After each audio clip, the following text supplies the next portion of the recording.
Hello everybody, this is Alika Kea, Hawaiian Blanca. And this is your boy, Greg Kyi, aka 808 Project D. And welcome to another episode of the Whack Bottle Wednesdays Jeez. podcast. So, Yeah, buddy. Brother Greg, as always, thank you for being my co-host. Yeah, always, bro. Alright, okay, right. I ain't got nothing better to do. Alright, so, brother, today I had a lot of stuff that I want to talk about. Oh, yeah, First and foremost. I got the text last night. Yeah, okay, so first and foremost, I had a phone interview today. Yeah. I'm really loving these interviews. Oh, hell yeah. Like, you were actually, I was early. Yeah, he was here when I was on the interview. Gonna talk about it for a little bit. So if you guys are reacting to this right now, I had, Kael 2003 on Instagram. She's also known as Pineapple Princess. She used to do a lot of the Tita Tip Tuesdays on KCCN FM 100, The Legend. Is she also still doing that? Yeah. Oh, no. Actually, I talked about that, but it's been a while, actually, she said. Yeah. But she's mostly known on Instagram as like the Good Morning. Yeah. Auntie talking about stuff she wants to talk about. And I had to get her on because one of the big subject I want to talk about and get your reaction and everybody else's reaction over here and everybody else who's watching, breaking the fourth wall, if you're watching this. Yeah. Comment below, what you think? A lot of the stuff, the younger kids, the younger generation nowadays, acting up, yeah? Oh, yeah. Okay, so the topic was the generation difference in discipline today. Yeah. And, disciplining children and the possible pros and cons of long-term effects as they grow older into adults. Mm-hmm. So, just to talk about a little bit of the phone interview with Pineapple Princess. Today is the day that I want to hear something from two people from two generations, right? Yeah. Because I know a lot of us we're like around the same age and we know exactly the same kind More of or mindset. less. But it's good to know that you have somebody from a generation before to give their manao on what they actually think to see if the brainwaves are similar, right? Yeah. So I asked her a couple questions. One of them was like, a lot of the kids nowadays acting up, or even middle school, high school. You see them. Do you think it's a lack of discipline or lickings? Yeah. And do you think it's either that or is it too much? I think it's a little bit of both.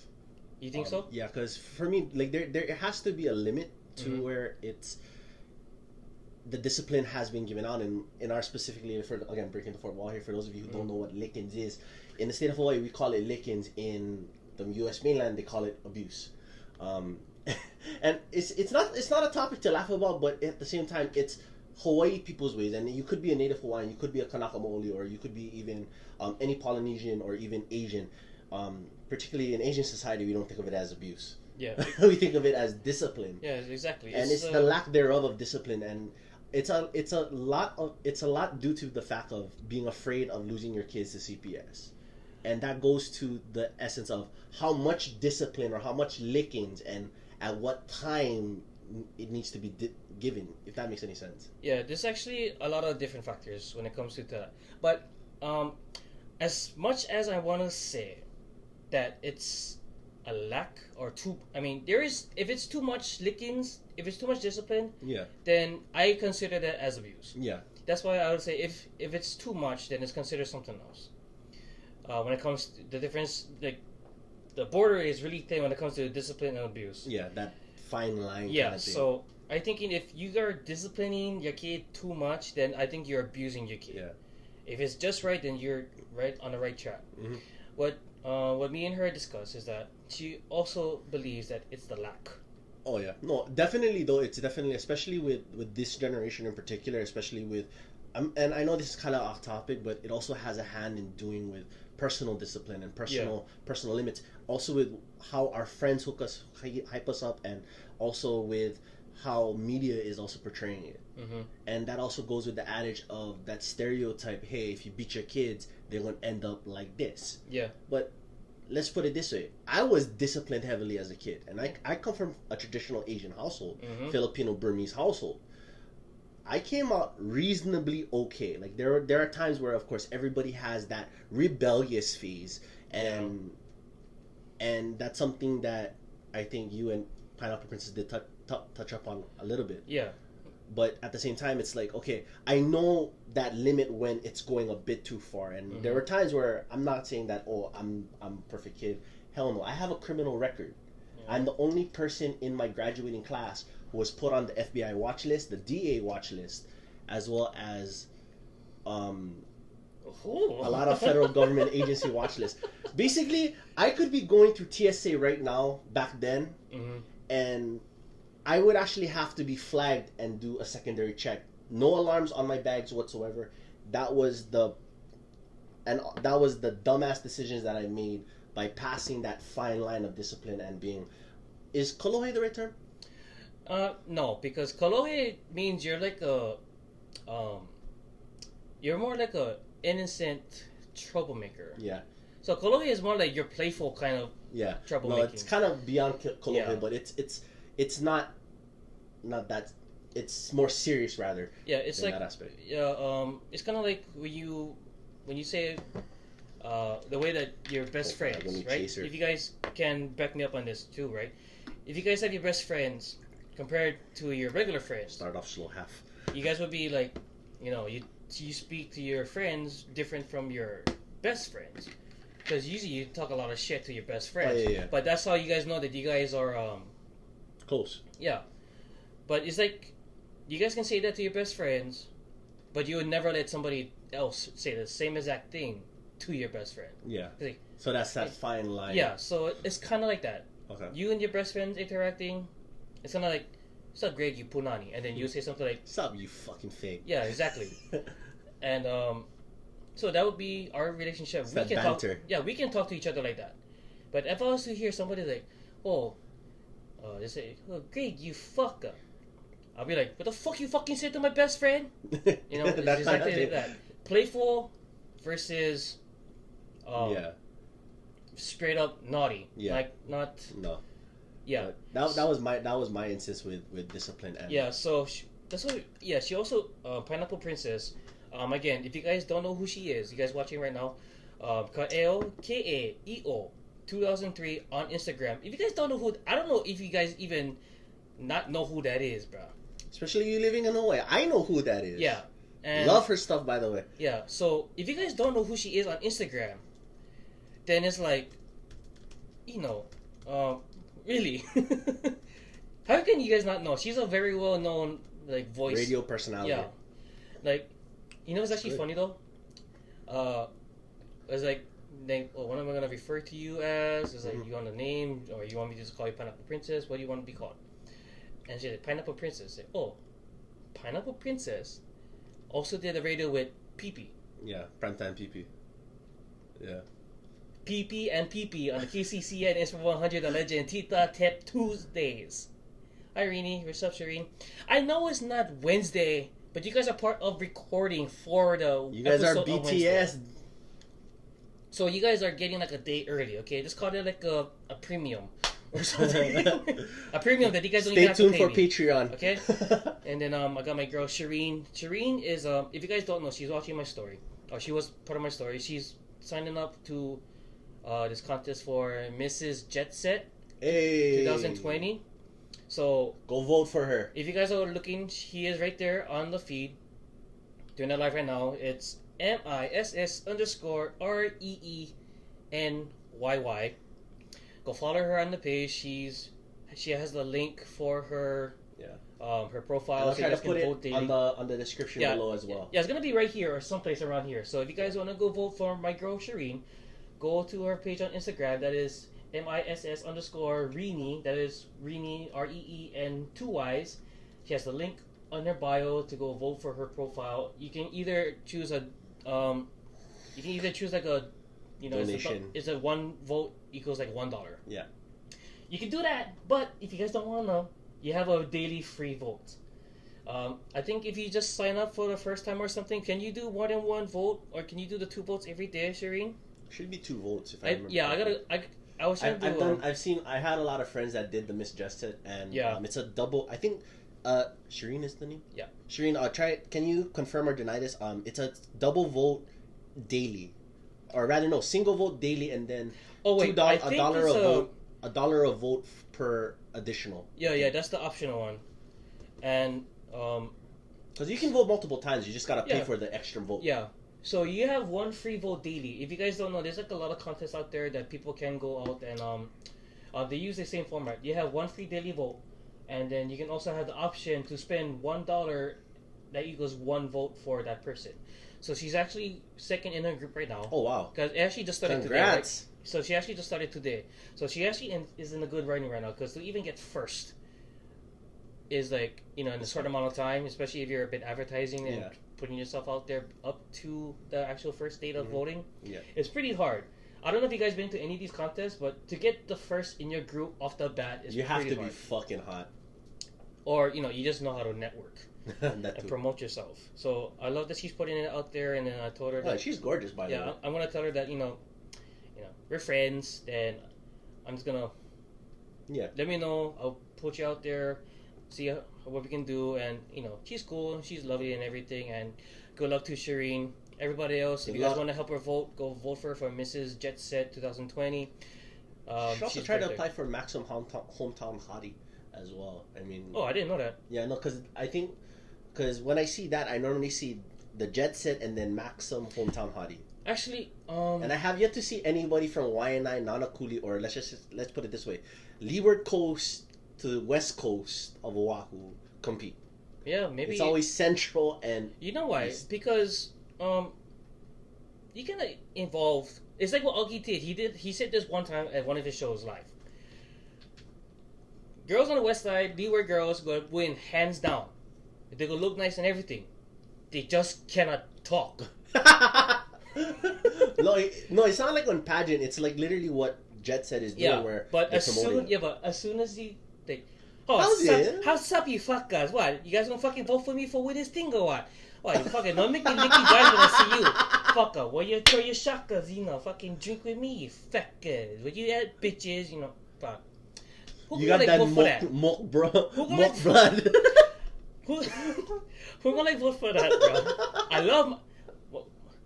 Oh my god, West Side girls, I love you, but you guys cannot. You guys crazy. You guys cannot fucking talk for. And you guys get nuts. Yeah. You sexy, but you guys get nuts. Yeah, you guys beautiful until you guys vola'au.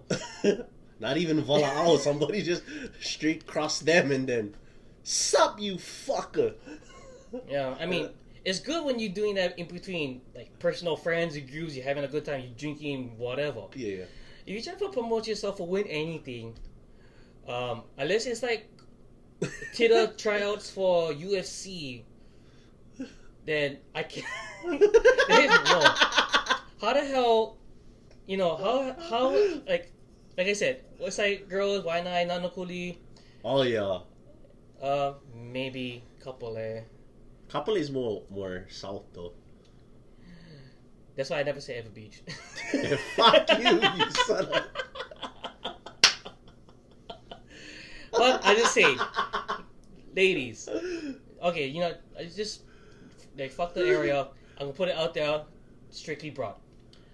To all my lovely Hawaii local women out there, if you guys get far, remember to turn off the moket. Okay? No, don't call yourself mok. Moket. Mok is boys, moket is girls. If you guys never know that, then you guys should learn your fucking pigeon history, okay? What's up, XJ, Dilius? What's up? What's up, chick? Chio baby, you always on your Mystique. And everybody else, Loviness, Vanessa, what's up, girl? Thank you for joining. Please share this live. You guys are in a live recording for the next episode for the podcast that's going to be posted on YouTube tomorrow. And not only that you guys get to check out. What's up, guys? What's up, guys? Sorry, I never said hi to you yet. So, to break the fourth wall, okay? Not only will you guys get to see this recorded episode tomorrow, you also get to see a shorter edited version from last week's episode. If you guys didn't get to check it out on Greg's YouTube channel, link is in the bio. Yeah, so we're gonna post everything else that's we're gonna be plugging all the links and everything else to follow us. If you guys haven't seen last week's episode live or on Greg's YouTube channel, I have an edited version that will be also on the actual Whack My Olos YouTube channel. Jeez. Strictly Whack My Olos, whether it's this or the IGTV series. So you guys get last week's episode and this right now episode tomorrow is going down. I'm yelling timber. Okay, so with that out of the way, cheers. This is probably, took yours already. Yeah. Cheers. I was sipping one throughout the stuff. Oh, it tastes like that spa massage table, bro. Yeah. Like, oh, I can taste the muscle nuts just going away because it's coconut rum. Yeah. I'm actually on a full shot. I only poured half for both of us. Okay. So, anyways, before I kind of went off on the plugging random people and everything like that because I was, Pineapple Princess. I fucking love her. I wish she was my older sister or something. Nah, no, I wish she was my auntie. Yeah, she's like that auntie that everybody can relate to and everybody. Yeah. So, since some people are just getting to it, what's up, Haku baby? If you guys have any questions, what's up, Jez? Oh man, D-Driz, you finally made it on one. Mahalo for joining. Pu'ukani 94. What's up? Is that 94 supposed to be for 94 block? I'm just asking. That's why a lot of people put 94 in their names nowadays. But anyway, to put the question on you guys and to put it on you guys, what do you guys feel about the generation difference when it comes to disciplining children?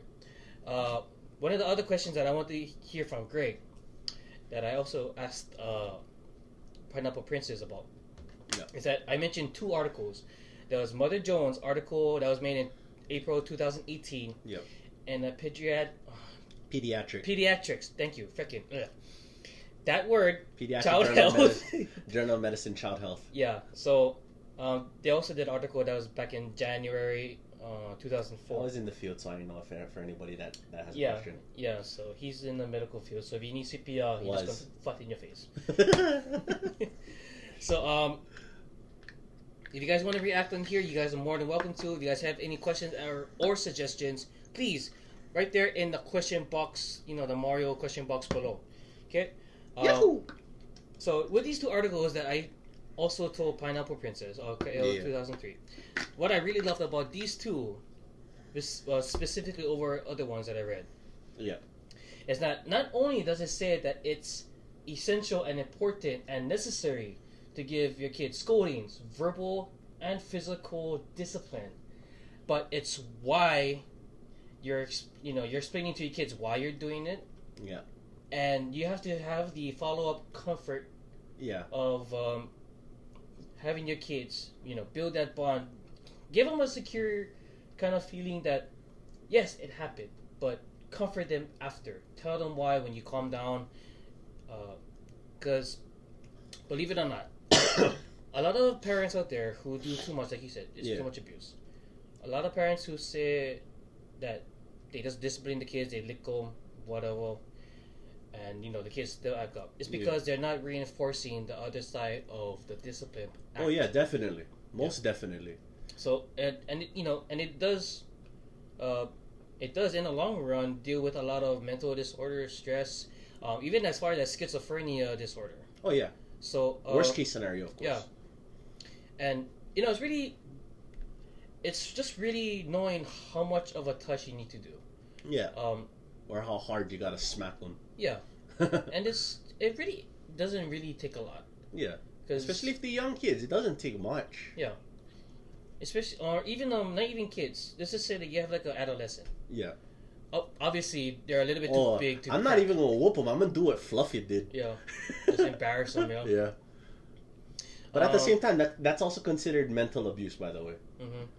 So not to that extreme, but yeah, enough to get the point. Yeah, and then what I really wanted Haku Baby to really give her opinion about, like what she just said. She says, "Yep, I gave my son lickings, and all he wants after he calms down is to cuddle me." Oh yeah. Okay, so natural. That's a natural reaction. Yeah, for and all, then like, kid. that's actually what you hope for the kid. Like, okay, mommy, can I come? Sorry. Yeah. Yeah. That's what you really want your kid to react after. Yeah. If not, then it's the parents' job to go out there. Yeah, and say like it's safe. You're okay. It's okay. Okay, I'm not mad anymore. Yeah, come here. Let me love you. Let me tell you why I gave you lickings. Yeah. There's a lot of people, especially if you're a first-time parent. You have your first kid on the way. Your kid is here. This is it. Just go skip forward 2-3 years old. Yeah. The kid is already talking. Yeah. He's moving around, doing some stuff. May or may not know what they're doing. Very true. For some people, when they first parents, they don't know the right kind of touch. Yeah. They don't know if they're doing too little, too much, because of course it's brand new. Yeah, scoldings. You don't like do too much because it might sound harsh to you. Yeah. You not like do too little because they're not gonna listen. They're not gonna listen. So it's like how what do you think? Follow through. Yeah. So how do you think? So I think if we're going based off age group, let's start with the kids first. The kid, early childhood to basically kid, and kid is basically childhood. So 7 to 10, pre-adolescence. So let's say newborn to say 4 years old. Mm-hmm. That's when a routine of knowing what's going on happens. That's where it's known as, and for those listening on the live stream, it's gonna get boring, but it will get better, promise. It's called the developmental milestones. Mm-hmm. Oftentimes, those developmental milestones are allowing the kid to grow up. Not grow up in the sense, oh, they gotta pay bills, they gotta sign up for taxes. No, it's for them to get familiar with the house, and say, for example, they go on holidays with mommy and daddy. Mm-hmm. They're getting familiarized with their surroundings. It's mom and dad's job, or say, for example, God forbid it's a single parent. Yeah. But if it is a single parent, more than likely it's going to be a single mom. It's the mom's job in this case, or the dad's job, to set boundaries that makes them feel secure in letting the kid do what it needs to do, like crawl, walk, run, verbalize, imitate, and all of that. And then from after 4 years old, let's just say from 4 to 8, that's when you teach them, okay, this is right, this is wrong. And I'm going to use, and I know my aunt and uncle watch this. I would say 6, maybe 7. Yeah, no, I would start them at 4. Yeah. Simply because they're already aware. I think 8 is a little bit too late. No, 4 to 8. Yeah. No, I would say 4 to 6, okay. Maybe 7. Yeah. The latest. So 4 to 7, let's just put it there. That's when you teach them right from wrong, and the reason why I'm going to actually put a personal link to this. I had an incident a few months back, going back last year, where my cousins took my mom's credit card. Ooh. And yeah, I'm gonna put it out there, and I don't give a fuck if my aunt and uncle who watch this get mad. But it was a teachable lesson that should have been taught a long time ago, and this was done by the oldest son. He's 11. He said he didn't know, but the moment that I went to confront them, because my mom got the text alerts, and parents, get text alerts for your phone when it comes to your finances. Key tip. And I got the text alert as well, saying that there was roughly $40 charged, but only $20 went through. Ooh. $20 went through.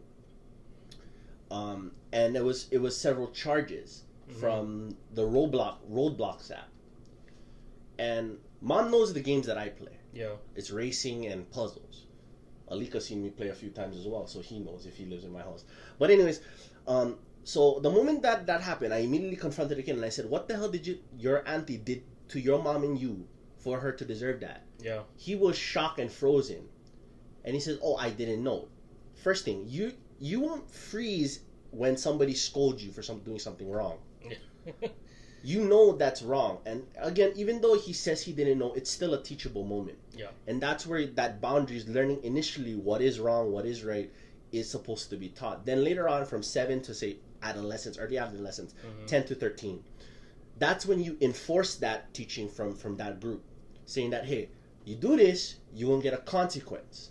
And that consequence goes on to what you were saying, where it's verbal and physical, and applying the right amount. So say, for example, they get caught stealing. Yeah. Okay, yeah. Freaking common one. A lot of kids do it. Yeah, a lot of kids do it. Yeah. And anybody on the podcast, anybody on the live stream that says they haven't stole, I call you a bullshit liar. Anybody that watches this, I'm calling you a bullshit liar if you haven't stole. Simply because... Well, he never know, yeah, exactly. But even as innocent as it is, you know for a fact, you take something out of your mom or dad's wallet without them asking, and they find out about it, you don't get your ass whooped. Yeah. Kind of deal. I mean, like, it's like how Baby said, every moment is teachable. Whether, you know, it doesn't have to be a bad situation. Even a good situation, too. Yeah, it could be a good situation. So it's not only disciplining. I think when people hear discipline, it's just a bad feeling. Yeah, bad negative reinforcement. Yeah, there you go. So discipline can also mean good things, like you're restraining yourself from doing something bad, and then in return you're actually getting something good out of it. Yeah, it's kind of like when you hear discipline when it comes to learning martial arts, or sticking to a strict diet that you actually need in order for you to live a better life. So it's when you discipline yourself, you're oh, that's smooth. Self-discipline only occurs when it comes from being disciplined by whoever is parenting you, whoever is growing with you, to make sure that you're, like you said, the milestones. Yeah, you cannot start to get across for where you want to go unless you set the little ones to get there first. That's how self-discipline works. And when I asked Pineapple Princess, she was like saying the same thing. It's like, do enough just so that you get the point across. Yeah. As long as the kids understand and make sure that they, hopefully you're reinforcing them to not do it again. Yeah. Because if not, then it's like, pack, Yeah. So, the next question. I'm pretty sure that you already saw, but I think it's to ask you. Yeah. Based on all of those things, do you think it's frowned upon also to discipline kids here, just like how it is in the mainland? Oh, hell no. I don't think it's frowned upon. Okay. Because let's put it this way. If, say, for example, I had if I'm busy, especially because I do have a special needs sibling, and we're out in community, and he all of a sudden has a moment, a negative moment, that needs my immediate attention. Yeah. I would hope my partner or the girl that I'm dating or somebody would come and help me to secure my kids. And if they're acting a fool, I want them to straight up not beat them up, like give them a good whack upside the head, but saying, hey, you need to stop what you're doing. Your dad is working on this. Do you... I asked her a lot of questions. Man, you were so awesome. Go shout out again to Pineapple Princess. I fucking love her. Do you think discipline, scolding, licking should only pertain to the parents? House? That actually is a very good question. So, like, not only parents, but it could be like anybody close friends, who's close, relative, anything who's close to you. Yeah. So I asked, do you think siblings deserve to give you lickings? Oh, hell yeah. Okay. So I also agree. But the thing was... But it depends on the severity, though. Because certain siblings, they can go too far. They can take it way too far. Yeah. Because I couldn't do that with my sisters. Obviously because I'm a boy. Yeah. And my sisters, we were kind of close in age. A lot of people, they had like brother sisters, and we were 5 to 10 years apart. I have one brother who is 10 years older than me. So even he probably would know if I was acting up, he probably still cracked me in the face. Yeah. My sisters, however, one is 1 year younger, and the other one is 3 years younger. Yeah. And I couldn't do anything. But they're the jewel of the family, that's why. But my nephew came along. That's a different story. And I love my nephew to death. Of course I do. And help watch after him, help raise him. Yeah. And everybody else be working. I'll be at home watching him, feeding him, make sure he brushes his teeth or whatever. I wouldn't scold him. I mean, he would still cry, but I wouldn't like really get on him. Yeah, I wouldn't like. I try not to raise my voice. Yeah. Because he's a real crybaby. I mean, who all of us are. Yeah. Who isn't? Yeah. Who was it? If you say you're not, you're a fucking liar. Yeah. Same to you guys watching. You guys are and fucking lying. Really try to just get them to the point, but also like come here, I kiss them out and everything like that. You one little monster, but you my little monster. Yeah. So stop being a monster when I don't want you to be. Yeah. But siblings, especially if they're older than you, they also should be able to do that to you if you act up. I think that's like how it's like with me and my brother Purdy. Yeah. Plenty of times he act up. I mean, we didn't really grow up when we were younger kids, but because we're Hanai brothers. Yeah. We're actually technically cousins. Yeah. But it's because we didn't have a close childhood together. Now I'm like watching him as an adult. I still hope that he's, How is he, by the way? I haven't seen that fuck in a while. I don't know. at this point, I was like, I wish I could just see just to crack you over the head. But as much as he can, his life, he may be doing bad decisions out there, whatever. I don't know what he doing. Yeah. All I really hope is that he makes the right choices. Yeah, he knows better. Everybody knows better. We was raised better than that. I hope that it's his life in the end, but it's hard as an older sibling, especially when you take over that role. Yeah. That you cannot help but feel like that towards responsible somebody that, because I never had a younger brother before. Yeah. So I see him as my actual younger brother, and then he acts like one. He does. So it's like it's really different. But we're not that far apart in age, though. The three of us. I'm 3 years older than him. I think you're 2. Oh boy. Yeah, I think so. We're old. I'm turning 30 this year, bro. In a couple months. Shut the fuck up. Yeah, I'm 9 months away from you, so.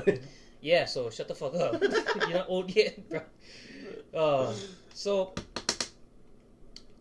There's also an important question. So it was going into the long terms. Yeah. Effects. So growing up. Yeah. And this was like a full curveball to her. I didn't think. Yeah. Yeah. So, do you think, because of how the people in the mainland are, do you think they make all the racist jokes, the stupid LGBT anti-homophobic? You're talking about different types of white people. Yeah. So, do you think anybody who makes stupid remarks like that towards anybody never get lickings? More than likely, they never. Yeah. More than likely, because especially if they have a good set of friends. Yeah. Like, for example, I have a wide variety of friends, but all of them, thank God, all of them, including you, would kick my ass if I ever step too far. Yeah. And even if you never get licked by your parents, meaning heavily disciplined by your parents, if you never get heavily disciplined by your parents, like, I can guarantee you're going to say something like a classic example, and this still pisses me off to this day, is this kid who killed somebody and got away with it. Like, he ran away to Mexico, the Affluenza team. You remember that guy? Yeah, I did. So the Affluenza team. What year was that? That was like... Oh, that was a while back. Early 2000s. Early 2000s, yeah. And his mom and dad paid for his trial, paid for everything, but never disciplined him. And he said, and I quote, "Your Honor, I have a mental problem. I have what's known as affluenza. I was not taught right or wrong." I call bullshit on that. Like, yeah, I was like, were you homeschooled or something? Yeah, even homeschool kids know better than that. Were you like the school bully and the school nerd? Yeah. Or something? What the fuck is wrong with you? Exactly. And at the same time, too, it's like, if we're talking about specifically white people, if we're going to go by race, not all white people are like that. Like, I just go with the whole broad and just say haole in general. Not all haole are bad. Hey, if you black and you from the mainland, you haole too, okay? Yeah. Get that straight. Haole means foreigner. Yeah. And also, too, It's not without bread. Yeah. Don't say that. Yeah. That's exactly what I was gonna say. Yeah, it's not haole, okay? It's haole. Yeah, it's one word, one consonant, one it's spelled different. One syllable. Excuse me, not consonant, syllable. I don't want Haku Baby to be mad at me and scold me. That's why. But she also agrees. People who misbehave like that guarantee never get lickings because they don't get away with shit. So that's why when they, I'll let you guys know, and I'll let you guys know right now. I was telling her, Pineapple Princess, on a phone interview earlier. Yeah. I was giving her an example of how I feel like people like that never get disciplined, never get lickings when they was growing up. This right over. I was like staying at, I was going to school at UH Manong. There's a right outside Quick Stop. Quick Stop is like this little small on-campus 7-Eleven. Basically 7-Eleven for college students. Yeah, there you go. Every UH campus has that. Yeah, so. And it comes with a lounge too. And so nice. This is like 2008 this was like 2009 going to 2010. Still feel like I was fresh out of high school. I graduated in 2008, but I still feel like I was fresh out. No, that's fresh out. Yeah, pretty much. So I just played my ukulele right outside Quick Stop, and then this holiday guy was asking me for a cigarette because I was smoking. Okay, just fucking sue me. Hate me. I mean, don't hate me. I don't care. Whatever. I was. that's then. That's now. Guy asked me for a cigarette. I told him no. This is mine. I mean, sorry, but no. and he's like, I told her he called me pineapple N-word. If you guys don't know, I hate using the N-word already because, of course, that's not my word. I'm not even that thing anyway, so I don't want to be called that. I don't care who it is either.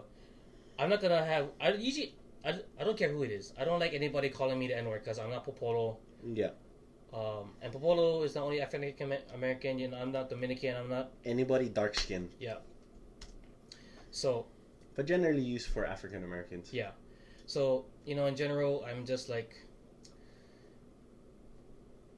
I was really scrappy, so he turned around and I just grabbed him by the back of his shirt, like right at the collar, and I pulled him down and I dragged him and I curb stomped him in the fucking ground. Mm-hmm. I did a curb stomp before I would call it a curb stomp. Yeah. And then Pineapple Princess would say, so like what happened after that? Did he try to avoid you and everything? I was like, I don't know. I never see him after that. No, and I've also dealt with racist kids. Racist kids too. I remember if you live in Gentry, there's a lot of people who have planter boxes, and before I had flowers, plumerias, I had bungabillia bushes, which is thorny. Cheers. Which is thorny bushes. And we had several years back, this family moved in, and a young gentleman, I would assume it would be their nephew or their son, was helping them move their stuff in. Every other week, I would see trash in the bushes, and I would always keep my trash in my car for when I do a full cleaning, full detail. Yeah. So my mom knows that I don't keep trash in my car, even though it's McDonald's and all of that. Same trash that you see in my car. Mm-hmm.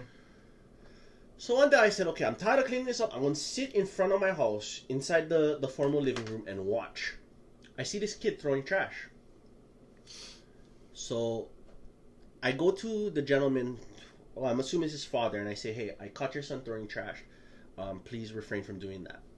Otherwise, we're going to have problems. So he apologized, and he helped me clean. I was hoping that he was going to say, we had problems then. Oh, no. It wasn't him. It was the mom.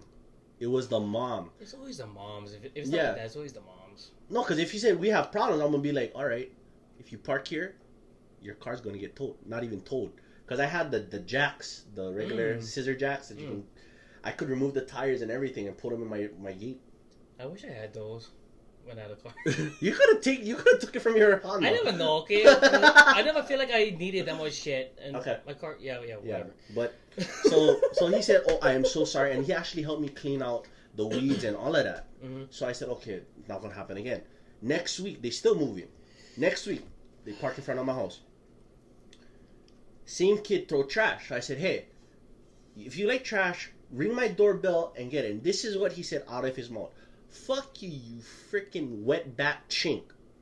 Okay? Now, wetback is a racial slur for Mexican. And chink is Chinese. So, for those of you who are innocent-minded and don't know, which by this day and age you should. But anyways, so I immediately said, oh, fuck that. Like, literally, I went full essay on him. I'm like, what you said, you fucking cracker?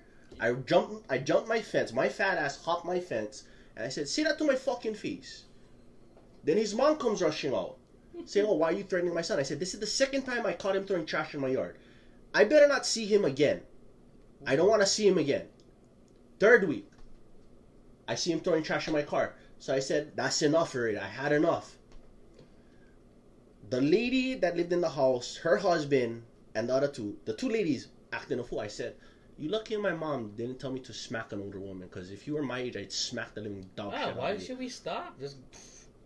No, because my mom taught me to pay respect to elders. Never put your hands on the older women or elders. Yeah, elders. So you use an object. Yeah. No, I wanted to. No, but here's the thing. Why do you think... No, here's the thing that stopped them from parking in front of my house. I told them point blank, I said, who really drives this car? The kid's mom said she does. I said, I see your fucking car parked in front of my house again. I'm not going to have it towed. I'm going to remove your tires and I'm going to cut your brake line. Yeah, because technically it's not public parking. Yeah. No, it actually is, because Gentry shares the street with the city of Founding. But like, if you're parking right in front of somebody's not driveway, right in front of the house, but like right in front of the planter box and the sidewalk. Yeah, aside, like probably 4 feet from the driveway. Yeah, still though, if it's like you don't live there, you're a visitor. Yeah, come on. I know it's public parking, but you fucking know people gonna park over there because it's right by their house. Yeah. I had the same problem too. It's like, why is this fucker parking in my damn stall? When I used to live in Couple A, Yeah. I always had that same stall. Right in front of your house. And the fucking guy that had like that one maroon colored Jeep. I remember that. I was seeing that dude. I was like, and this fucker live across the street. What? And their whole driveway is empty. Why are you parking in my fucking space for? Yeah. And I was like, oh, I never know. What do you mean you fucking never know? Yeah, because I mean to like, you know what? Going back on that. Don't take my fucking parking space. Nah, but in the same thing, like to play a little bit of devil's advocate on this on this instance, city and county says that so long as they're not blocking the driveway, it's cherry. Mm-hmm. So it's not that bad. But I don't mind if you park in front of my house. I gotta charge the phone. I don't mind if you park in front of my house. If you park in front of my house and you don't do nothing, because I had people park in front of my house and they actually took out some of the cigarette butts that they smoked and all of that. They actually cleaned up the area. Yeah. So I don't mind that. Thing I mind is that. So I told the lady, I said, next time I see you fucking park in front of my house, I'll cut your brake lines and I'll fucking take your tires off your car. From then on, they never parked. That is why you cannot play GTA. Well, no, I'd chop that car up too if I had a bandsaw. Yes. So. But that's full on lack of discipline and not getting licked as a kid. And you know, you can tell that the parents they grew up like that too, yeah. So, oh yeah, and by the way, if you hear the word licked as a kid, that's not a pedophilic reference. That's really, toy slang. It's really not, because you need licking. You need to get licked once in a while, like full on get your ass beat. I think everybody deserves lickings from time to time too. Yeah. So to go off on that, it was to say, because you think people get away? Do you think they can get away with saying whatever? Oh yeah. Well, I mean, it's obvious. A lot of big people, a lot of my followers, not some of you guys are followers, some of you guys are friends. We're all friends. Fuck it. We're all friends. You just be like C and K. We're all friends. Friends.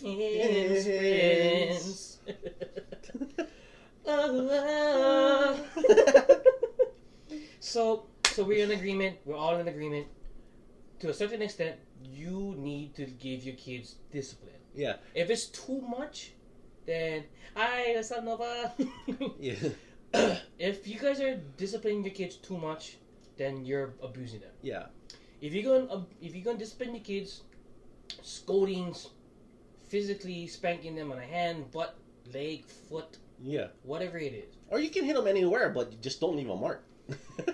Well, that's the Asian discipline. The thing that a lot of kids like to do is that it's a defense mechanism for them to automatically cry because they think it hurts. Oh no, this would never work in my house, because even my dad when he was alive and my mom when she was still strong, like you're talking about a 5'3" Filipino that can bring down a 6 foot 200-pound Samoan. Yeah, the guy who called you a spick or something. Yeah, he's like, he knows Filipinos use bigger knives, yo. Yeah.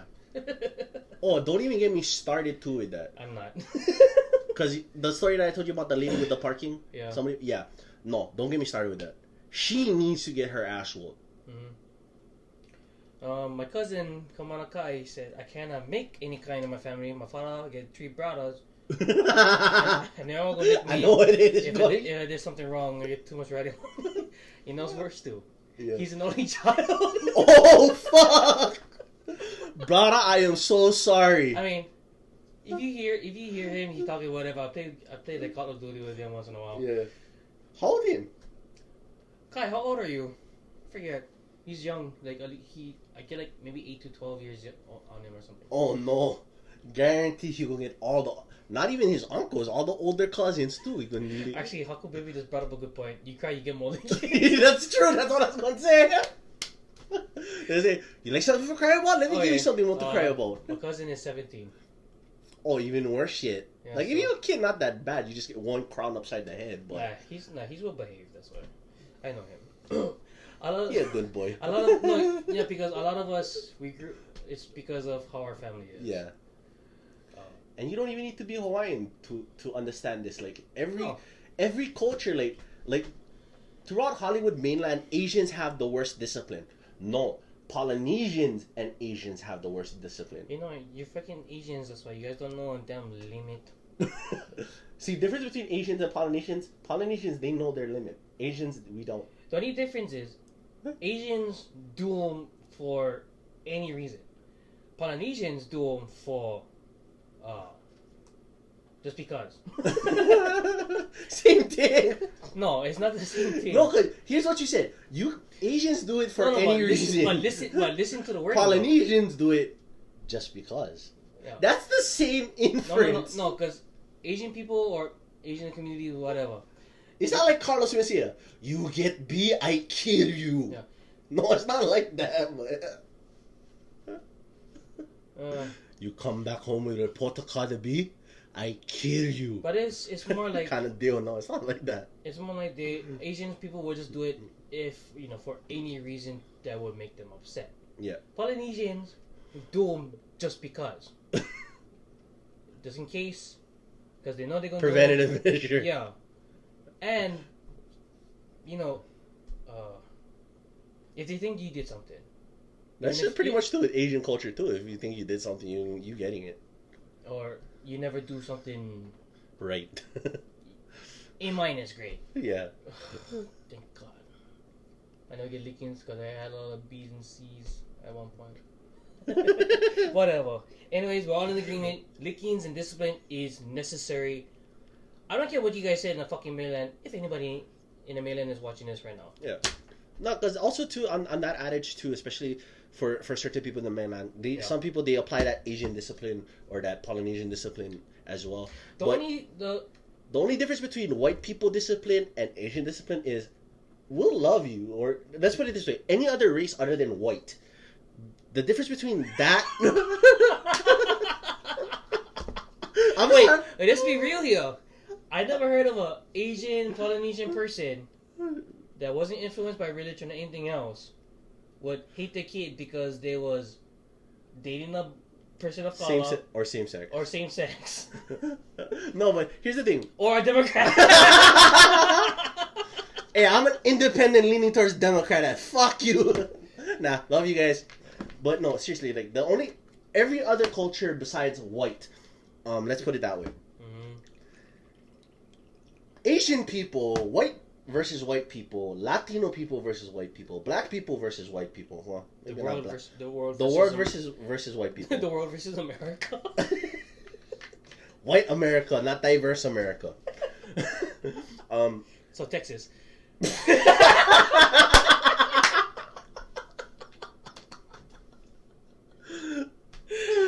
Wait, are we talking NRA Texas or are we talking about every Texan? Yes. Yes to one or yes to both? Yes to both. Fuck. Okay, but anyways.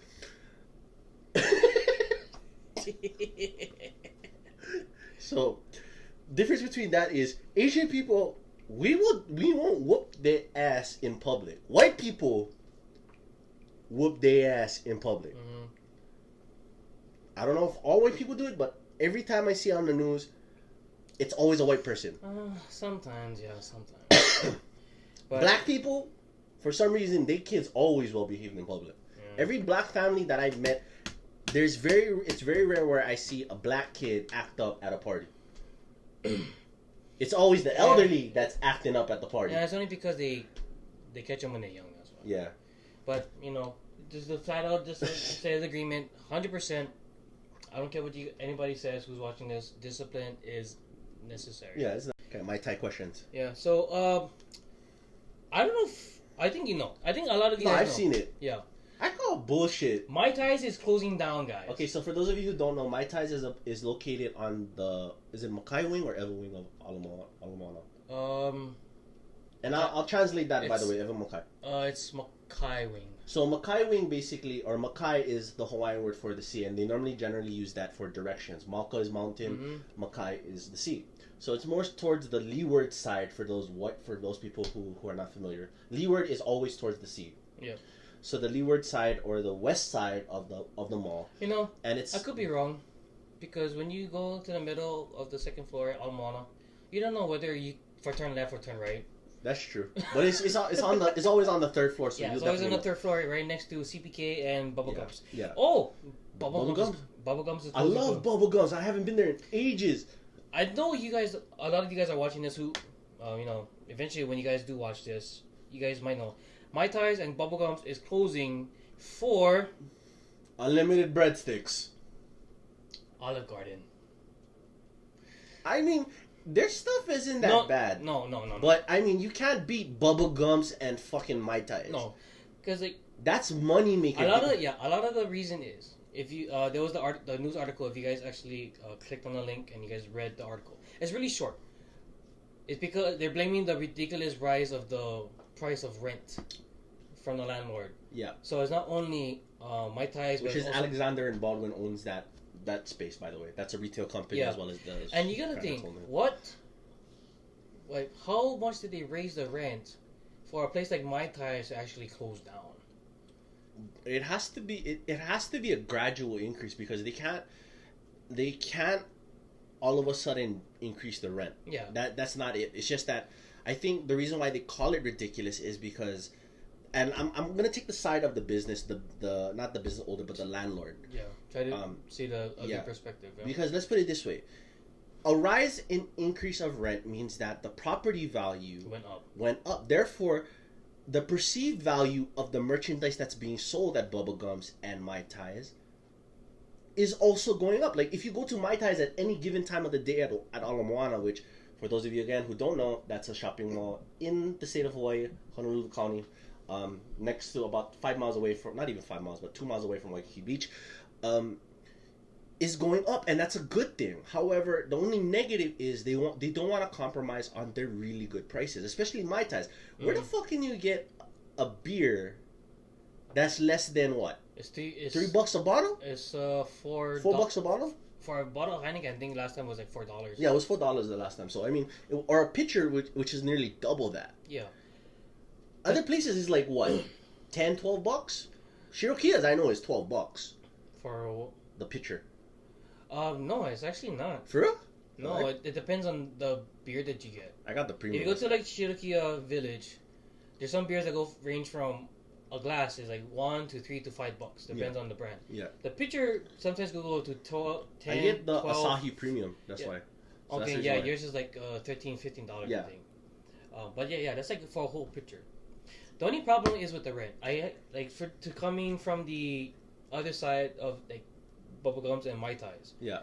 For a place that's usually booming on the weekends, that should be making a lot of money and everything like that. Even if it means that the place went up in value, Hawaii's economy can't support for the rent. It won't. It's just it's good, but it's also that it's good that you got all this value, but you still can't pay for it. No, but at the same time too, I think also it's the business plan of the owners of Mai Tais. More specifically, because Bubblegums, they had a solid business plan. Yeah. Like if you look at their food, their wait staff. Now, granted, on non-busy days, it does take a while. I've been there when it's not busy, and it takes about 10-15 minutes to get a plate of food, which is fucking ridiculous. No. You never know ridiculous unless you order food at fucking Outback Steakhouse in Kapolei. Oh no! They're on a whole nother level of ridiculous. Yeah, they're infuriatingly ridiculous. Like the rant that I put on my YouTube about a guy that we're gonna be talking about later on. Mm-hmm. That's how infuriating this is. But in regards to ridiculous, like 10-15 minutes is a pretty ridiculous wait for food that has simple recipes and it's not busy. Yeah. Outback Steakhouse, on the other hand, there could be only 4 people there, but it takes double that of Bubblegums. I was like on a date like years ago. Oh, but if it's a date, that I would be just as pissed. Yeah, 40 minutes. Yeah, no, all it took for like a fucking 8-ounce steak. It only takes 5 minutes, by the way, for an 8-ounce fillet. 5 minutes, 2.5 minutes both sides for a medium. So like, I'd rather wait for Bubblegums. I don't know. You can even Red Lobster, any place with shrimp, you cannot beat Bubblegums. No, but Bubblegums too. Their business practice is, if they make you wait too long, meaning if you have to go and constantly ask, they comp a good portion of your bill, and that is a beautiful thing. Like that has happened to me twice. Like 4% or something. No, I got 10. Oh, really? Yeah. Maybe I never wait long enough.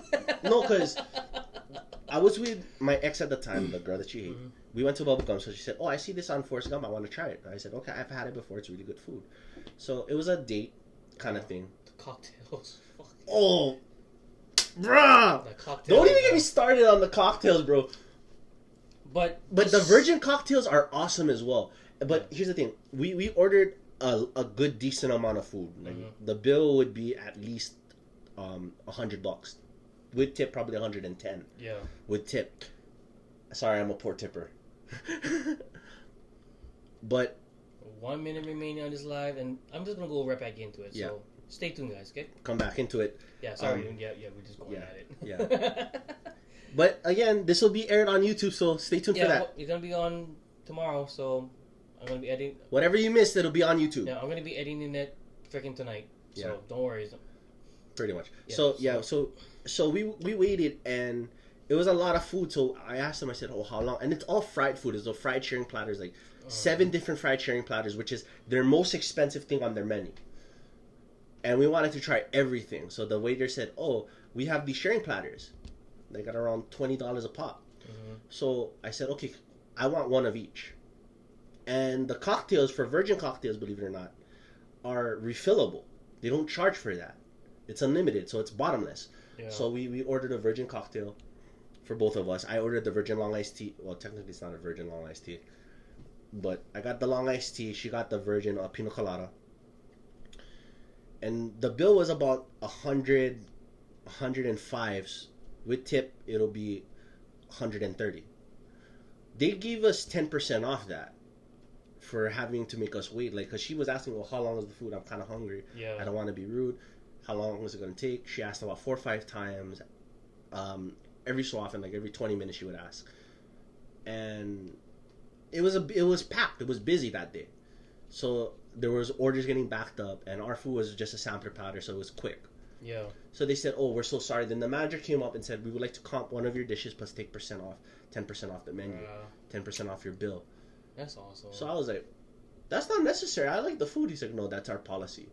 So their business premise is good. I feel sorry for Bubba Gum. So Mai Tais, I really don't feel sorry for, because their business premise is to serve alcohol and profit off actually their happy hour menu. When they have live entertainment almost every other day.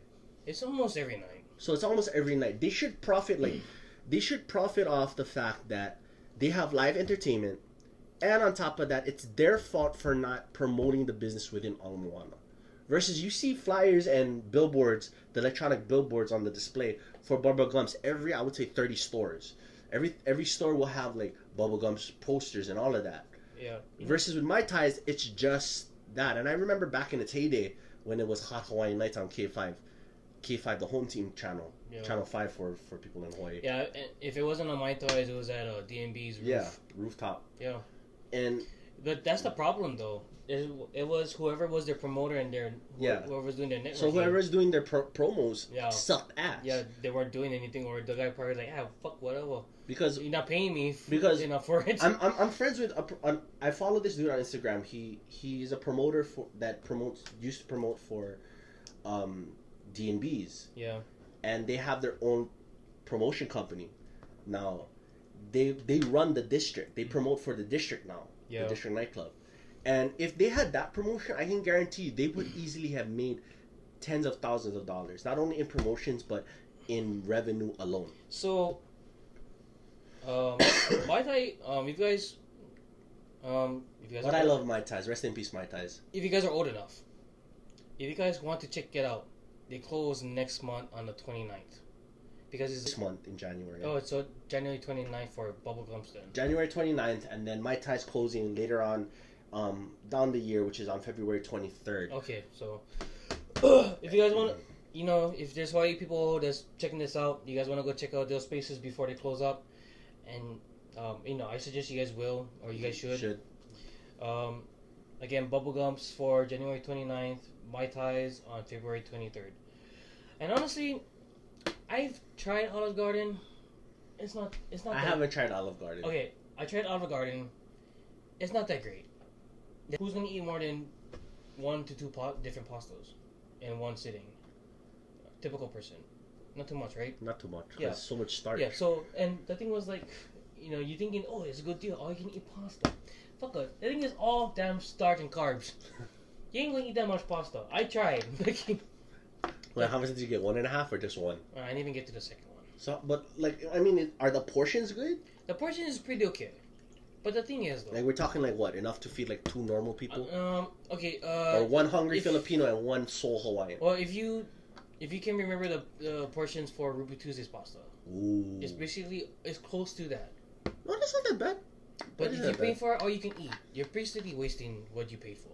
Oh, that sucks. Yeah, that's what I mean. But that's waste money. But it's so it's mediocre. Oh wow. I mean, it's tasty. I'm not gonna lie, because I love food anyway. I'm gonna eat it regardless. But if I had to choose a place to eat pasta, that's like I really like this. Buca de Beppo. I freaking like their pizzas, their flatbreads. I love their pizzas are. I love their traditional marinara meatball spaghetti.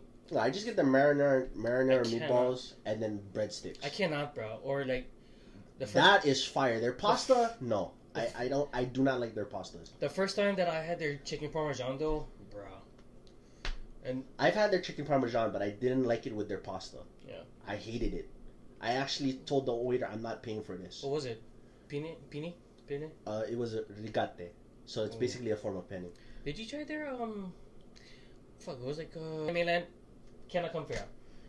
For tiramisu, cannot compare. Oh, I can't like. Well, I never went to fine dining restaurants. So it's like I've been to a few fine dining restaurants, and that actually is for me. That is actually an affordable fine dining restaurant option than Olive Garden. If you're putting it in that retrospect, that is actually a better price point than. Let's ask my guys who's watching this. If you guys have tried both Buca de Beppo and Olive Garden. I haven't tried Olive Garden though, so I'm kind of biased. Which one do you prefer? Buca de Beppo or Olive Garden? I personally had both. I choose Buca de Beppo. It's actually, you know why? Because when I went to Olive Garden, it felt like it was just like a chain restaurant. I felt like I was in Chili's. Oh wow! That's what it made me feel like. It was like a family kind of diner place. Yeah. But it's like, if I wanted this kind of environment, I just would have gone to Chili's. And we have that here in Waikele. And Chili's has fucking pasta too.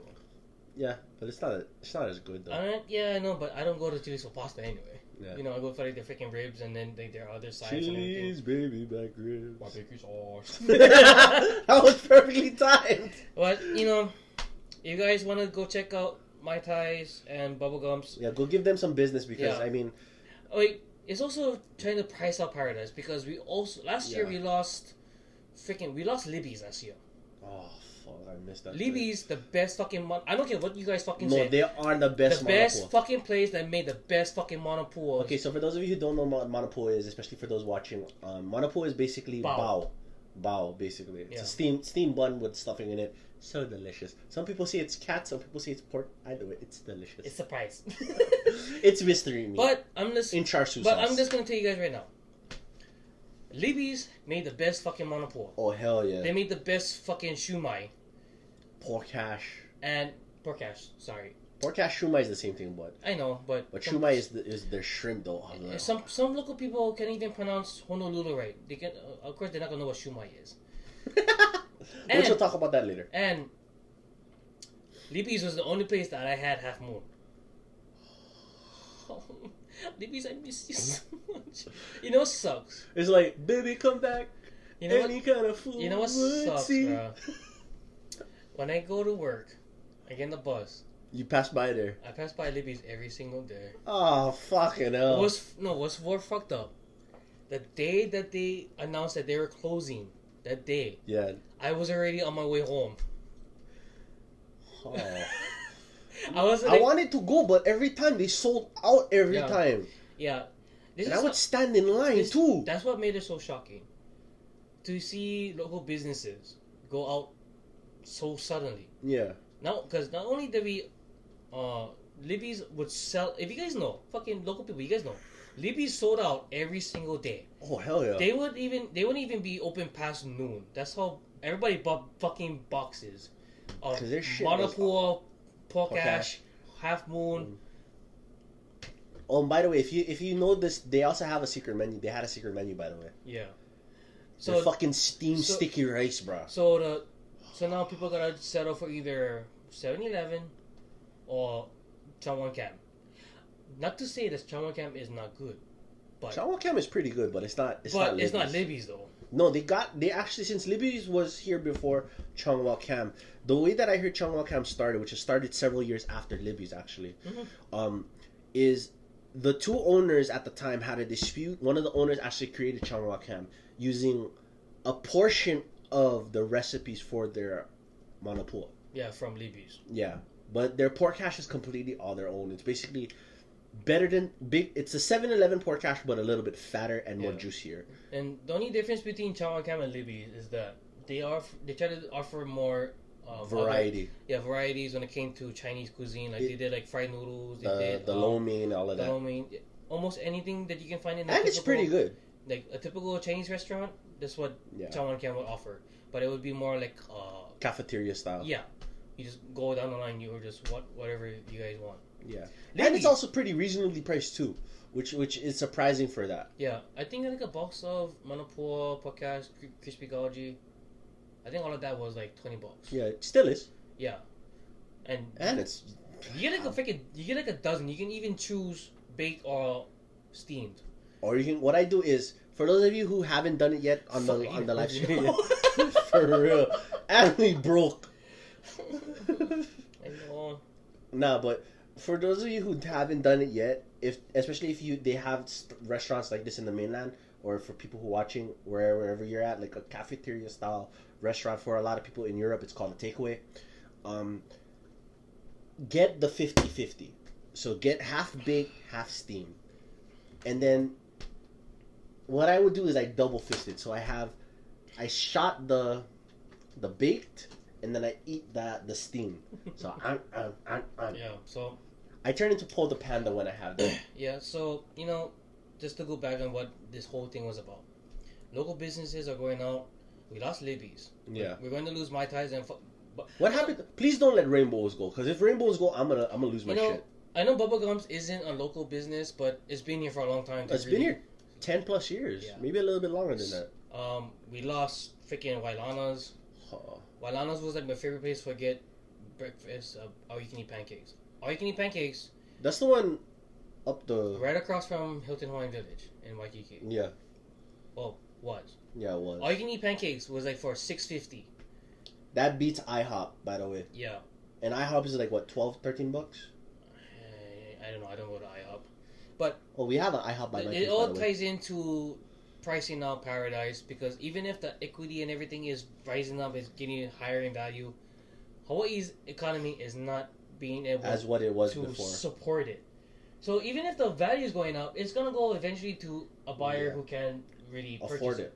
Yeah, and which is national markets like it sucks. Olive Garden, no, it really sucks. No, at the same time too, it's like we're also getting priced out of Paradise through since we're talking about that, we're looking at places like Camilla's going down. And Camilla's, even though it's not really a local business kind of thing, I mean, it's one of Yakiniku's like not hot pot, but Korean barbecue, and that's being bought out by Gen. Which, not to say that Gen, I've had Gen recently. I love Gen. Sorry, I cannot. No, but how much is it for like their lunch prices or their dinner prices? All you can eat. It's like it's like either $13 or $16. Okay, never mind. It beats Camilla's then. Because I was gonna say like $26 is like. The only difference between the lunch and the dinner menu is that the lunch menu is cheaper, but the dinner menu is bigger. Like you have better. Better variety. You have more choices for dinner, but dinner is like 20. And is it a la carte or is it all you can eat a la carte? Oh, it's all you can eat, but you just gotta order 3 at a time. So it's a la carte then. Yeah. So, okay. Because the reason why I say I like Camilla's better is because it's not a la carte. It's as you need it. And I think I think because it's as you need it, you have a better value. Especially if you have a family of big eaters like me and you, we would eat quite a lot, and we would not be satisfied with just the banchan. We want the meat. No way! I can have like my own freaking I can have like exactly. A couple, so like for steaks. Yeah. So for $26, you might not get the steak like Gen Korean, but you get as much as you can fit on your plate for $26. We should go freaking get steaks next time. For real. I want to marinate in like miso fucking paste. I've actually done that. It's actually You actually have to put a thin layer, then air dry it, so that way it penetrates. And salt it beforehand. Salt, then salt. No, yeah, I was gonna. After the paste, I was gonna put the steak in the bag, salt, and fucking. No, air dry it. Air dry it? No, air dry it before you cook it, like with the miso juice on there. No, like when it's marinating. Oh. And then like. Air dry it before, no salt. Then add the miso, dry that on there, and then scrape off the miso, sear it, salt, pepper, or I'll bring my umami blend. I just want to make my fucking dumb booty here again. Fuck, last time we made that, it was so good. I just should have made the ume paste for the rice, but that's it. But anyway, we hungry. Yeah. So anyway, if you guys want to go and support Bai Tais and Bubblegums for one last time, Bubblegums January 29th, Mai Tais February 23rd. Go check them out before they close, because once they're gone, they're gone. They're not coming back unless they pull some miracle out of their ass. I doubt it, but I bet it was like, oh, Olive Garden's coming to Alawana. Oh, plot twist. They're replacing Mai Tais. Yeah. Sub gang. Oh, God gang BZ. Sorry, forget. Too many coconuts. That's why I'm driving, so I have to drink this slowly. Also, drink responsibly. Yeah. So and I want to go briefly, like very briefly about. This was presented by Kulani Watson, aka Cut Last on Instagram. Very big, brother, fucking lovable, super funny guy. His latest video was the Cup Noodles Challenge. If you guys haven't seen that, that was funny as fuck. Him coming in at the end. See him and Tara Akina. But I love those two. Fucking, I want to laugh so bad. We gotta do something like that soon. And I already told you what we're gonna do. Yeah, the scramble should be. Hopefully that we can get that fucking going before somebody else takes it. But Cutlass wanted to bring up, when it comes to acts of kindness, does it really consider an act of kindness when you're filming it, or is it just mostly you're doing it because you're clout chasing? And this, to put more perspective into this and more context, it's because how some people reacted of what I do for a living, and that they see me post something on Hungry Hawaiian. Yeah. And by the way, if you guys see Hungry Hawaiian, you may post the videos to him, but he ultimately decides if he wants to or not. Because there've been a couple submit to Hungry Hawaiian. Yeah. You guys submit. He decides if he wants to post it or not. Because there were a couple of videos that he posted that I haven't seen, but it's a whatever, right? Yeah. I got a lot of stuff because they're thinking that, I was just doing that for clout chasing. Like, fuck them. Do you not see my damn followers? Yeah. I don't need to do this kind of shit. And plus, at least I went up to that person to talk with them face to face. Yeah. Just to see where their head was at, kind of. Yeah. I can already know there's something more than just a mental thing. There's like some kind of substance, kind of abuse thing. But the difference that some people are making, because she speaks better or more clearly than the guy filming. I was like, yeah, and what? I've always had that mumble problem when I was a kid. Mm-hmm. You let me punch your face, so you get a mumble problem too. But the difference I want to tell everybody would do the exact same fucking thing to film from afar. Yeah. When it comes to homeless people, especially because you don't know their mindset at the time. Yeah. I don't give a fucking shit. At least I interacted with the person that was trying to help, even if that's not what I technically said. And I think what Brother Kulani was trying to get at was the people giving homeless people food and videotaping. I think that was what he was going for, not really what you were doing. Because what you were doing was more so raising awareness of drug problems, as well as how paradise in Hawaii is not as clean as a lot of people would hope it to be. Yeah. Versus with this, I think, for me, and a lot of these people, they say that they're Christian. So for you Christians out there that are listening, that are watching to the live stream as well as to the watching, it says in the Bible, let your deeds of good not be declared outright. And that is what you're doing, is declaring it outright. Yeah. For your reward in heaven will be even more. So just to inject a little bit of religion on that, why would you do something like that knowing that you're just doing it for notoriety? Yeah. And that's the reason why I stopped doing the Hidden in Aloha project, which I started several years back, where I take blankets and I give it to people, because looking at it, I'm saying that, hey, I'm better than everybody else. And that's basically what you're saying, is I'm better than everybody else because I'm doing something positive. Now, granted, that is a very, very good thing. That is a positive thing. And I rather see those type of posts than say, oh, hungry Hawaiian, look at this fucker. No, I mean, like, yeah, it's going to be funny, but it's not radiating positivity, which our city and basically our country really needs. And when it comes to stuff like that, I mean, it is a double-edged sword. I can't really say it's to raise awareness for an act of kindness, or it could be for clout. Because I remember seeing a few years back on Stolen Stuff Hawaii, a myriad of posts where people were commenting, hey, this cop's doing a good job, or these kids helped the homeless lady. Like, it's that type of recognition that people should be aiming for, than having saying, oh, look at what I'm doing. Yeah, I'm doing this. Yeah, or, exactly. Bruh, here my brother, here's a bag of groceries for you. No, you don't need to do that to do something great. And I totally agree with that. It's because to a certain extent, you want to make sure that you're not coming off like that. Yeah, and no, it'll immediately come off like that. Yeah, like, especially if you're putting that kind of stuff out there. Yeah, like, and I like it when, like, I've seen this one post on Facebook where. Let's actually see if I can get them in here. Which one? Cutlass. Yeah, I'm gonna try to see if I can get Cutlass in here. Wait, let me message him. So we're gonna message Kulani Watson right now. Yeah. So for all the people that we've been shouting out for the entire episode of the podcast, it's gonna be put in the description box. Follow that as well as in the video as well. And in the video as well. So just please, if you guys need to follow anybody else, what's up, K-Boy92? What's up? Thanks for joining. You are in the middle of us recording the freaking podcast right now. So if you got anything to say or anything to suggest or ask, then let put me it know. in the box. Yeah, put it in the question box. Okay, you already put that there, right? Yeah. So to put it into perspective, it's what very few people know what I do for a job. No, I don't only talk about it because it's I have to follow HIPAA law. Yeah. I also, HIPAA, by the way, is patient privacy law that basically encompasses medical as well as social work. It's actually any kind of confidential information about anybody. Not only I don't just talk about my job just because I follow that. It's just because you're technically not supposed to. Yeah, I mean, I don't really have to. I don't think it's really. Well, you're not really breaking any laws from HIPAA doing that. It's just you're just saying what your job title is. Like, if you were to disclose who you interact with on the line, that's actually breaking HIPAA law. If I'm the patient or the client, and he's disclosing it on this forum and YouTube, he can lose his job and he can get sued. Yeah. So it's honestly, I just had no need to really say what I do for a living.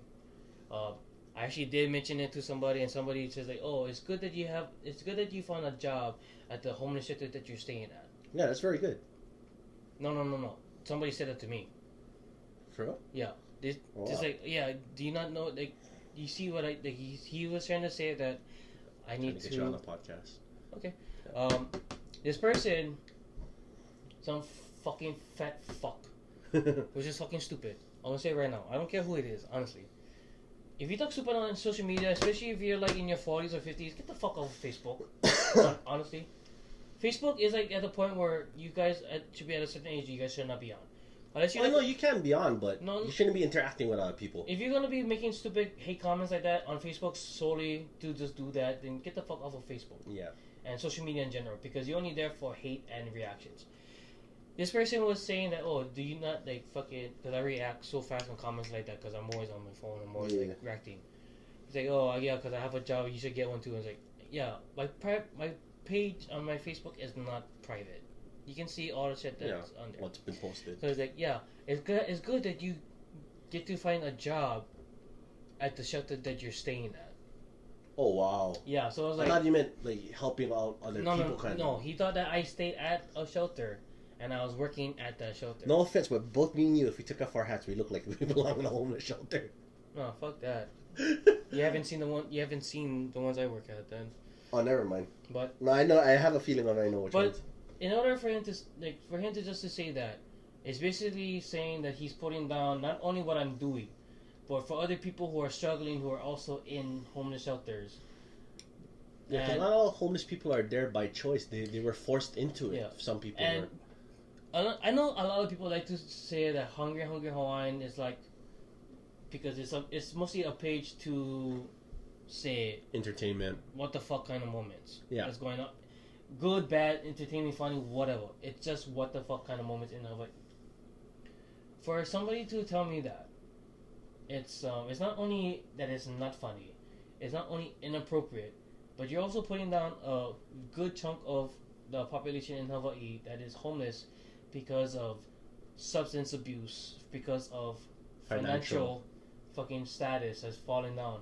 Somebody who was the head of household, that was the main provider, has passed away or something, and then the rest of the family has to struggle, has to fucking go through hell because that person is gone. And especially if they're either ex-military, handicapped, or something, that stuff is only passed on to the spouse, not the kids. Yeah, I just want to make that clear. The kids actually do suffer. Yeah. But that's actually case to case, because there are certain, in regards to that, being DOD or work with the military, if you have a family member that has special needs, they're immediately covered. But the other people like me, since I'm in that situation that he just described, don't get the help that they need. Yeah. And one thing that sucks about the homelessness here in Hawaii is that 90% of the homeless population, believe it or not, that are in Hawaii are not from Hawaii. They're either from New York, California, Ohio, or even Florida. And when I was actually recently, I think like 15 to 20 something percent is from New York. Yeah, because when I was doing the my Hidden Aloha project, what I found was that of the 50% of people that I've helped, only 2% were people from Hawaii. Yeah. And the rest of the 50% was they moved here looking for paradise. They found it, but then they fallen on hard times, making them transplants. Or homeless, what they would call, my friend in Seattle calls them transients, or vagabonds, if you will. Vagabonds that come to Hawaii, basically potheads, that want to get an easy score and smoke weed in paradise. A lot of them are those type of people. And I don't feel sorry for those type of people. But the people that I feel sorry for are people who worked hard to deserve a really good quality of life and lost it because of not only negative circumstance like drugs, but because they weren't able to keep up with bills because of the cost of living in Hawaii. No, we're gonna make this super brief because he already went through this. Fish and bananas. No. I'll put the link. I'll put it in the title card somewhere here over on the on the screen there. Or just a brief thing. I did this reaction on my Instagram as well. I want to make it very brief because we both did this already. Bringing that up infuriates me. Somebody from Palau, sorry, it's not pronounced with a P, it's pronounced with a B. Somebody from Palau posted a picture with I don't even know fucking what kind of fish it was. It's bait. I know it's a bait fish. It had to be like maybe anchovies. It's like the only thing I can think of. Probably. A fish with bananas. That's it. Fucking hell no. That's gross. No, because I see where his foot, like in the end of the video that I'm gonna be linking in the description below. No, I've had a dish. No. Okay. No, because what he's going to say is not what it was. No, it was fried battered fish with green banana or coconut and plantains. Fucking. I think that's what he was going for. But no, he wasn't. He fucking put raw fish with cut up fucking ripe bananas. No, that's infuriatingly disgusting. No, I don't. No, I agree with you. That is infuriatingly disgusting. No, fuck you. Fuck him. Brother Cheese, I'm sorry, but we're gonna put you on blast again. Where the fuck do you get off saying that you are not an islander if you don't enjoy this? Wait. To put into context, I know this guy posted not only the picture, but he said you're not an islander unless you eat this. Something around those like, hey, what's up? We got brother Crichton up here. Hey, brother Crichton. Hey, what's up? Thanks for being on the last podcast, by the way. Yeah. So I'm posting that episode. It's not without the. We still gotta figure out the damn podcast stuff. Let's just post the interview as is. Like, put the interview up there, and then we'll just follow. Like after that interview. Yeah, we'll just put the photo. Yeah, and then we'll just put like a freaking picture over it or something. Yeah. Yeah, whatever. So coming, I can. I can probably just do it tomorrow or tonight, whatever. Yeah. I'll be. Because I have the full podcast. Yeah. On So my channel. I have the actual YouTube for Guacamole Wednesdays podcast, whatever. So I have last week's edited version with without the director's cut, without the interviews. Yeah. Included, which basically my channel will be director's cut. Yeah. Greg has everything put together that we did that day. Mine on the actual YouTube channel is a more refined version. Yeah. So it's gonna be just the podcast. Crichton, I'm gonna put your interview as his own thing. Yeah. Mr. Coconut's interview as his own thing. And then we're editing this part tonight. Yeah. Also, my phone interview with Pineapple Princess KL 2003 tonight. So I'm gonna be a fucking busy man. You gotta work tomorrow though. No, I'm off. Fuck, I'm off, man. Oh, nice. Oh, that's perfect then. Yeah. So but going back to that. Yeah. So I don't care what you say. Raw fish and bananas don't go together. If you guys say it does, just because you're Maori. No, I've had that type of dish from New Zealand, and it's not raw. It's cooked. Yeah, it's in acid. Cooked. So in a type of acid, not really lemon, but it's a type of acidic fruit that cooks the fish. Might have been calamansi. Well, no, it's not even calamansi, because calamansi would actually go into what they call in Tagalog pangat or kilawin. This one is actually an actual fruit that's not lemon, that's not lime, that's not calamansi. That actually is very acidic. That'll cook the fish down and as a marinade, and it's delicious. And what they do with the plantains is they mash it into like almost like poi. Well, it doesn't matter. That's not what he fucking was. But that's not it. It's not tostones de plantain con ceviche. It's not. Yeah, it's not. So that's infuriatingly disgusting. Yeah. So like I understand that's your food, brother cheese, but do not put a blanket statement saying that you are not an islander. An islander encompasses not only American Samoa but Micronesia and Hawaii. Anybody who's along the Pacific Ocean, Oceania plate, Philippines, Japan, even fall under islanders. Yeah. Do not even go there. Technically. Because let's put it this way. I'm trying to be devil's advocate and say this is probably the route you're going. This is why I wanted to keep it brief, because he's going off again. But you, sir, are fucking disgusting. As I've said in the rant video, what the fuck are you smoking? Alright, before I get even more... No, he's chewing beetle nut. Beetle nut don't cause that. I'm sorry. I don't know. If it can cause other stuff. But anyway. Okay. Yeah. We're gonna end this. Okay, so we're gonna top it off. This is gonna be like a lightning round. So we got like 3 things we want to go real fast. Pronunciation of place names, words, whatever. What about the jam for Mauna Kea one? Can do that right after. Okay. Because that's quick, yo. Yeah. Pronunciation for Hawaiian words, names, places, whatever it is. You get a pass if you're you're not from here. You guys still basically you haven't lived here for more than a year. You get a pass. Yeah. If you've been born and raised here in any of the islands, you still pronounce Honolulu as guilty. Honolulu. Oh no, not guilty.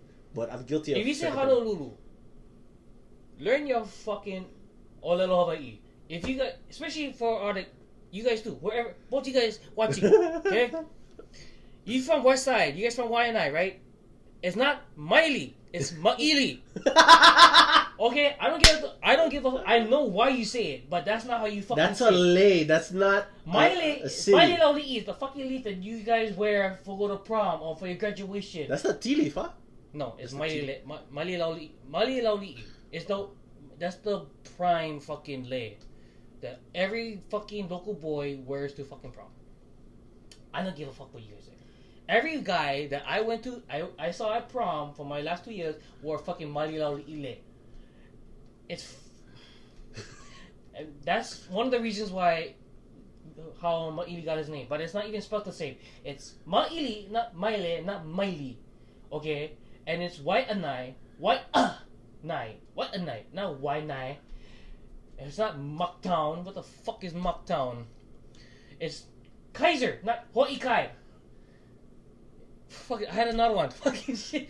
There was another one that fucking pissed me off that people cannot pronounce. Like. It's not like. If you guys if you're a transplant, you just came here, we give you a pass. If you guys local, Hawaiian, whatever, born, bred, whatever the fucking case is, pronounce your fucking Hawaiian words correctly. Liliu o Kulani never almost make for pass on Olelo Hawaii through the passing of flowers to preserve the Olelo Hawaii for future generations, just so you can say work haba or Pukiki, which is Pearl Harbor. Honolulu, it's Honolulu. Okay. Also, to you people who've been here before, this actually applies to you. If you've been here before, meaning you use this spot as a vacation, that don't count. For me, it does. No, it doesn't, because it's just like Gabriel said. It's not Mexico, it's Mexico. Yeah, but it's not Hawaii, it's Hawaii. But you can never expect people outside of a culture to get. That's stuff. very true, though. I would never expect anybody to. If they do, then cool. If they don't, whatever. Okay, Summer Tapasa. If you guys don't know, Hey, sister, you deserve that. Like, I mean, when I saw that post from Dana White himself, the president and Dana White. I call him Dana. No, it's Dina. Dana. It's not Hawaiian this time. Yeah. I'm sorry, but Dana White from the UFC basically say that he wants to hire him. Best Buy, you done fucked up, big time. Well, and this goes in concert with every security company that says hands free. And what hands free basically means is you are not allowed to touch the perpetrator unless police is called. This, on the other hand, was avoidable yet unavoidable, because this was the second time that perp had stolen something. Yeah. So, and to put into context, Summer Tapasa, she had a hyphenated last name. I can't remember the last part of her name. Samoan chick was a. She does a lot better than most linebackers in the NFL. God damn. Yeah, maybe Seahawks would have won or something. Oh, fuck you, you son of a bitch. Well, anyway, Summer is a. What is it, like a loss prevention person? For basically security guard, rent a cop. Yeah, so... Sorry, Summer. Don't kick so my for ass, I'm sorry. But that's what it is, I'm sorry. You can put your ass to the ground, cause... I'm sorry, but that's what it is. She basically stopped this guy running out of Best Buy from stealing another speaker that this guy... It's pretty expensive, too. Previously stole from the store, the first time. She let it go because she didn't know what to do because of the hands-on policy. Yeah. The second time she was like, "Fuck this! Fuck no! Yeah, fuck this! Not this time." Because if it's the second time and she's on shift, she's actually going to be penalized for that. Yeah. So when brother, if anybody works security, can you confirm that? By the way, we're also doing a live stream. If you for what? Security, confirm. Like if she might get penalized for the second time that happened, because they're there to prevent loss of property. It's because it wouldn't have mattered, because the guy would have pushed her. It would have been causing her to put her hands on them anyway. Yeah, self-defense. Yeah, it wouldn't have mattered. She still the act of doing it. It's the same thing for regular security guards. They cannot really touch you, or anything like that. But but you lay your hands on them, it's game on. Yeah. So, she prevented the guy. You guys seen the video? It's been all over. That was the best thing ever that I saw. All over social media, from Instagram, Facebook, multiple pages. Even Twitter. Instagram, even Twitter. Dana White saw this because the story went out that she got fired from Best Buy. I mean, Best Buy, you suck. Policy rules, understandable. For morally, your policy suck. The moral ground, though, yeah, you guys fucking suck. Dana White, CEO of UFC, wanted not only to buy her tickets to watch the... Gift her tickets, not buy her. Gift them. Gift tickets to but fly her watch ass the out. McGregor and Cerrone fight. Also wanted her to work for him as security. For real? Yeah. So whatever job...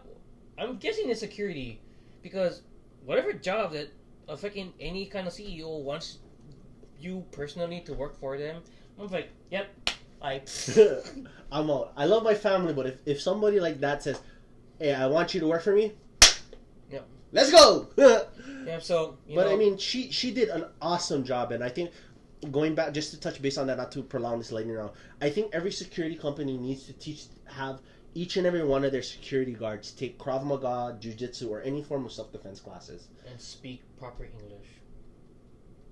I said that, yeah. I wasn't going to, but that was an English refresher course at my public school. I'm not gonna say what company. Securitas. I know which company you're talking about. But some of you guys out there, you guys hire security guards that can't even speak fucking English, okay? Or who can barely read or can barely speak English. Just enough to just say words and understand. Yeah. Hey, you're not supposed to be here. What? You are not supposed to be here. So, you are trespassing. Anyway, just wanted to put that out there for summer, and for one islander to another. I hope you're not eating raw fish and bananas. Amen. Congratulations. Very good, Sister Summer. Looking for the future for you. And also, the very last thing that I really want to talk about today. I haven't seen this, by the way. The Jan 4 Mauna Kea. Now, a lot of people who's watching the live and watching this podcast that's been part of the Jan 4 Mauna Kea that happened months ago. This is when they actually wanted everybody in Hawaii or anywhere around the world to start singing Ku Ha'aheo and All Hawaii Stands Together, the English and the Hawaiian version of that song, to sing it at a certain time in Hawaii time. Oh, wow. Time zone. Nice. So you could have been at home, you could have been meeting at the Capitol. There was a lot of places, they met at the Capitol. I went to the one that was at Pokai Bay. A lot of people did it in their personal homes. They did it all over Hawaii. They did it multiple places in the U.S., the mainland. Nice. Even other countries, like there was China, there was Japan, there was Germany, there was Russia. Russia even. There was there was Australia. Aussie. Oi oi oi. And Aotearoa, they did their own rendition of nice. Ku Ha'aheo. A lot of these places was recording and filming and posting up their videos for Jan 4 Mauna Kea. Recently, in the last week, there was a whole compilation of basically every place that was part of it. Wow. For the one video to sing those songs, especially on top of Mauna Kea itself. Yeah. So, if you guys haven't seen it before, share it around, check it out. It's it broke me down to tears. Gave me chicken skin, goosebumps, the little prickly hairs stand up on your skin. That's how powerful it was. So if you guys haven't seen it before, go on Instagram, #Jan4 Mauna Kea. It should be on the Pu'uhuluhulu page, on the We Are Mauna Kea page. It should be on the New Hawaii 808 page. It should be on the Amin Hawaii 808 page. It should be #Jan4 Mauna Kea. Go check it out if you guys haven't already. I'm definitely going to check that out. And with all that being said, that is it what we got for today's podcast episode. Man, we went over a lot today. Yeah, we went probably roughly, we're at 9 minutes on this clip. Yeah, so we're probably pushing maybe just over an hour, because the first one was 40 minutes. Yeah, so just over an hour. So, are there any other closing remarks from you, Greg? Other than just to follow, as well as Spock, the new series that's coming out on the 2 new series that I have on my channel, which is my Road to Car Show, where I'm going to actually be debuting my Nissan Note E12 for the people in America. It's a Versa Note SV, as well as the Feeding Families episode, which is episode 2, which is coming soon. I'm still in development, by the way, and try to get my playlist of the Eyes of an Aspie Foodie 808 Mukbang to at least 500 by the end of this year. Okay, and then also if you guys want to check out some of our other content, you can follow us on Instagram at Hawaiian Blanca or Hawaiian Blanca Gaming. You can check Greg out at 808 Project D. You can also find out some of the other people that we had join up on the podcast for the interviews. You can follow Pineapple Princess at Kaeo, that is Kaeo 2003. You can follow Shareen for voting for her for Mrs. Jetset. Sorry.